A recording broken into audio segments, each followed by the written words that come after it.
ഇടുക്കി കട്ടപ്പനയിൽ മാലിന്യ ടാങ്ക് വൃത്തിയാക്കാനിറങ്ങിയ 3 തൊഴിലാളികൾ മരിച്ച സംഭവത്തിൽ അന്വേഷണം തുടങ്ങി. അസ്വാഭാവിക മരണത്തിന് കട്ടപ്പന പോലീസ് കേസെടുത്തു.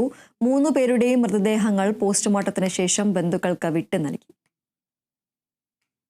തമിഴ്നാട് കമ്പം സ്വദേശി ജയരാമൻ, ഗൂഡല്ലൂർ സ്വദേശികളായ സുന്ദരപാണ്ഡ്യൻ, മൈക്കിൾ എന്നിവരാണ് അപകടത്തിൽ മരിച്ചത്.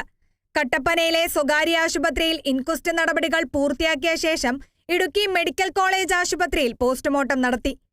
ഉറ്റവരെ നഷ്ടപ്പെട്ടവരെ ആശ്വസിപ്പിക്കാൻ പോലും കഴിയാത്ത അവസ്ഥയിലായിരുന്നു മറ്റുള്ളവർ.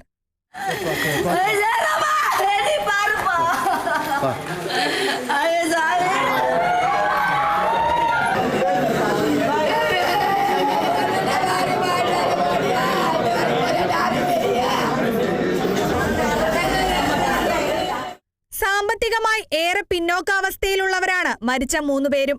സ്വന്തമായി വീട് പോലും ഇല്ലാത്തവരെ സഹായിക്കാൻ സർക്കാർ നടപടി സ്വീകരിക്കണമെന്നാണ് ബന്ധുക്കളുടെ ആവശ്യം. ഫസ്റ്റ് ഒരാൾ വീണു, അയാളെ രക്ഷപ്പെടുത്താൻ ഇന്നൊരാൾ ഇറങ്ങി, അവരും പോയി. മൂന്നാമത്തെ ജയരാമൻ എന്ന് പറഞ്ഞ വ്യക്തി പിടിച്ചു. ജയരാമനും വേറെ അവർക്ക് വരുമാനം മുതലൊന്നും ഇല്ല.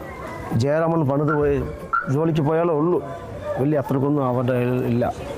അപകടം സംബന്ധിച്ച് മന്ത്രി റോഷി അഗസ്റ്റിൻ ഇടുക്കി ജില്ലാ കളക്ടറോട് റിപ്പോർട്ട് ആവശ്യപ്പെട്ടിരുന്നു. ഇതിന്റെ അടിസ്ഥാനത്തിൽ ADM ഷൈജു ജേക്കബ് അപകടസ്ഥലം സന്ദർശിച്ചു. നഗരസഭ ആരോഗ്യ വിഭാഗവും പരിശോധന നടത്തി.